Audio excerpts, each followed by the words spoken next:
Jai Hind learners, I'm Bhavesh Joshi, Assistant Professor Swami Vivekanand, Subharti University, Meerut. Today I'm going to discuss about chapter second, a classification of hotels from the book Front Office.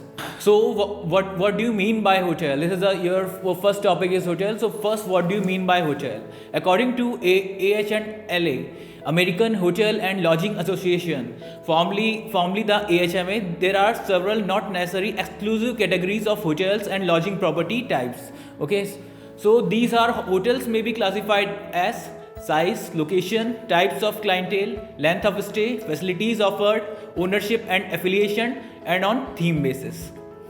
So on the basis of size, we may classify the hotel as small hotels, hotels which have less than 25 rooms. Then medium hotel, which have 26 to 100 rooms, is termed as medium hotel.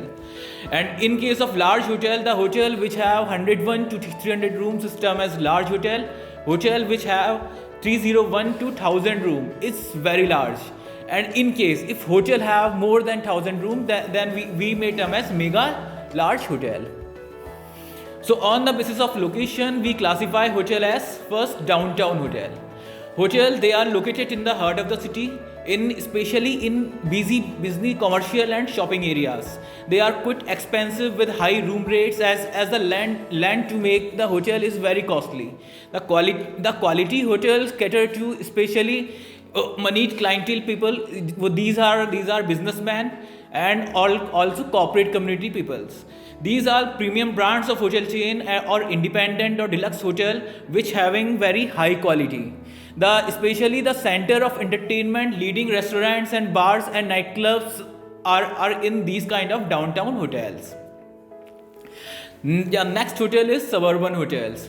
These hotels are located on outskirts of the city. Outskirts means just outside the city, where the land is cheaper than downtown locations. They attract a clientele that are cost conscious, though not necessary budget travelers. They promote their facility for training programs, conferences, seminar because of a leisurely ambience. Have better room rates and facility or group like large lobbies and dining halls, and they are ideal for groups.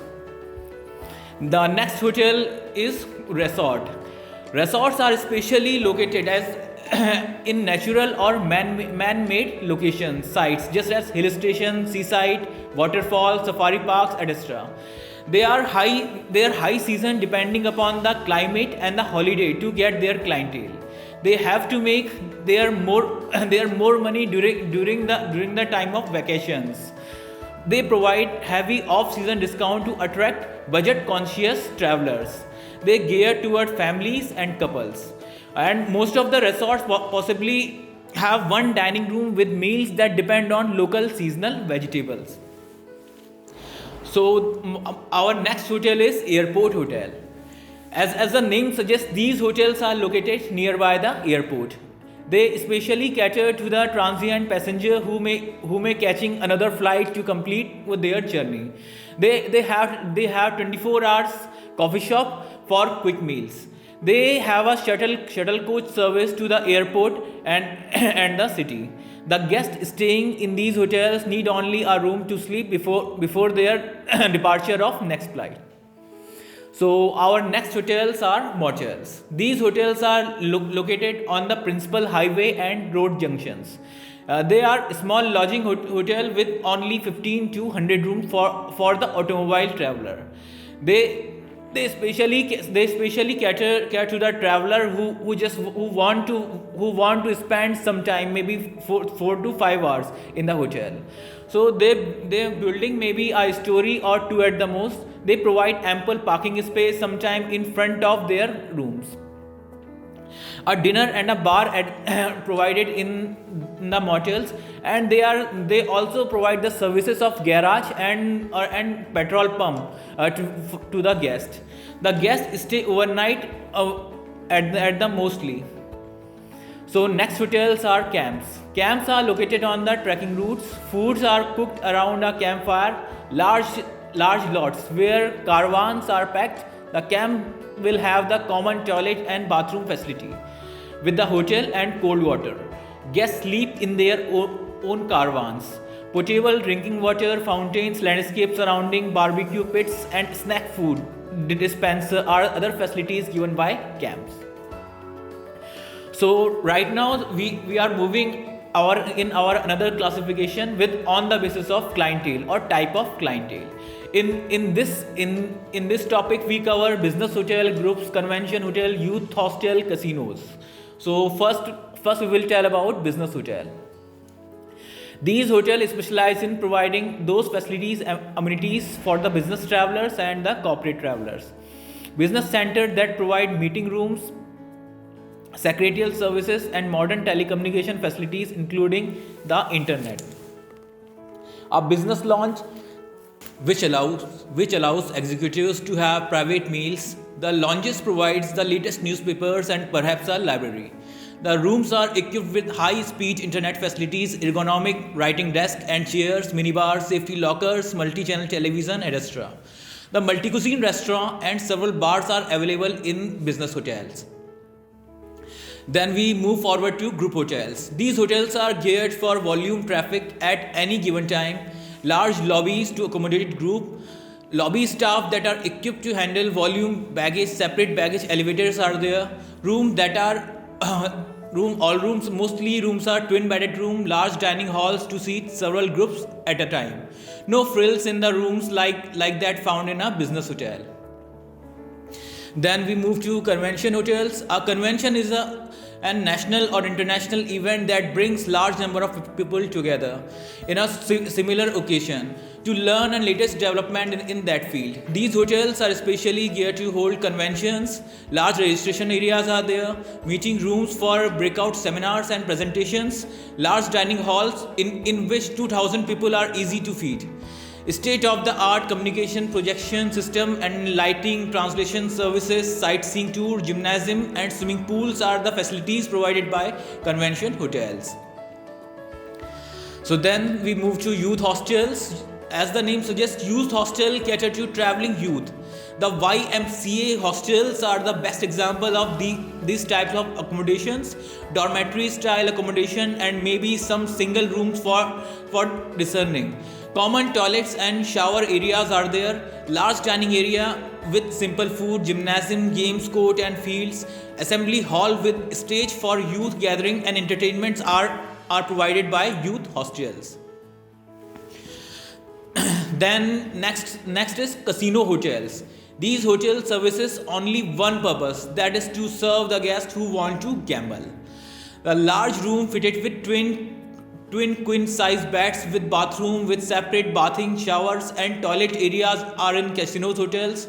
Huge auditorium for the entertainment by world famous stars are found in casino hotel.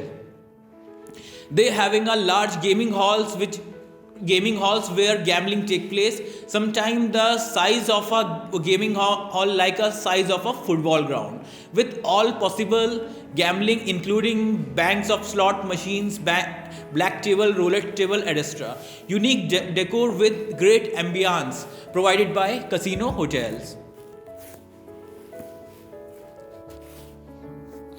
Then we are moving forward to classification on the basis of length of stay. In this topic we cover transient hotel, residential properties, timeshare properties and condominium hotels. So our first topic is transient hotel. These hotels are those where guests stay for short duration of time. It stays to maximum a week. Example of transient hotels are downtown hotels, motels and airport hotels, which are a kind of transient hotel. Since the duration of stay is short, the guests need a comfortable room with possibly in-room tea, coffee facilities and all kind of modern facilities are there. Then we having a residential properties or we can say residential hotels.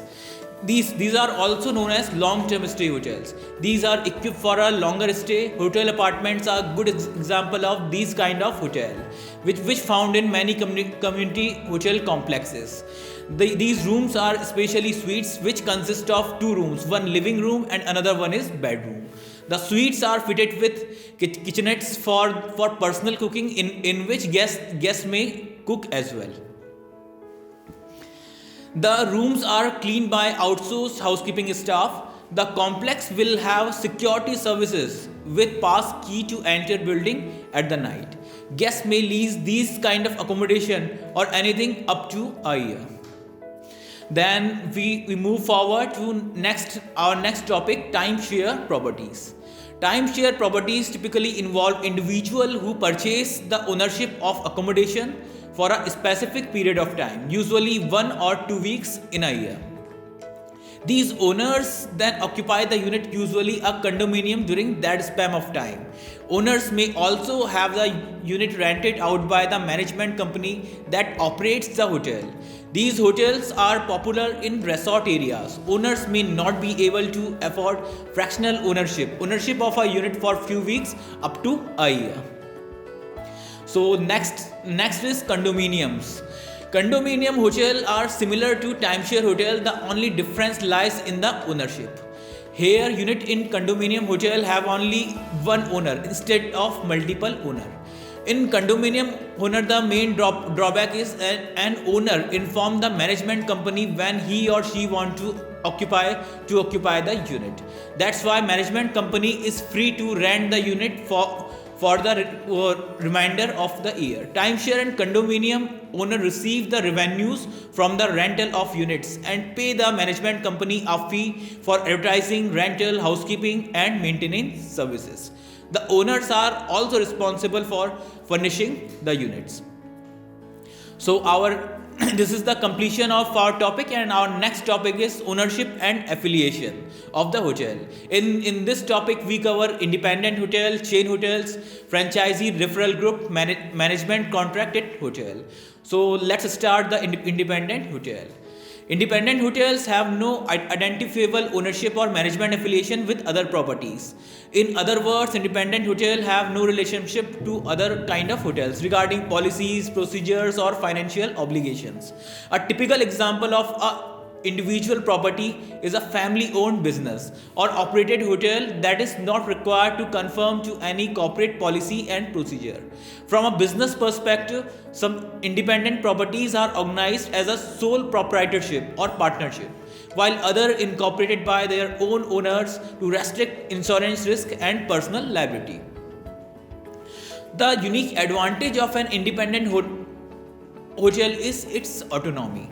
Since there is no need to adhere to a particular image, an independent operator can offer a level of services geared toward attracting a specific target market. An independent hotel, however, may not enjoy the broad advertising exposure or management insight, the consultancy of an affiliated property, and is unable to take advantage of volume purchasing power of a chain hotel. So our next topic is chain hotel. Chain ownership usually imposes certain minimum standard rules, regulations, policies and procedure to restrict affiliate activities. In general, the more centralized the organization, the stronger the control over the individual property. Chain with less dominant central organization typically allow individual hotel managers to exercise more creativity and decision making autonomy. Some of the good example of chain hotels are Taj, Oberoi, Marriott, Hyatt, Hilton. These are the examples of chain hotel. So next topic is franchisee or referral groups.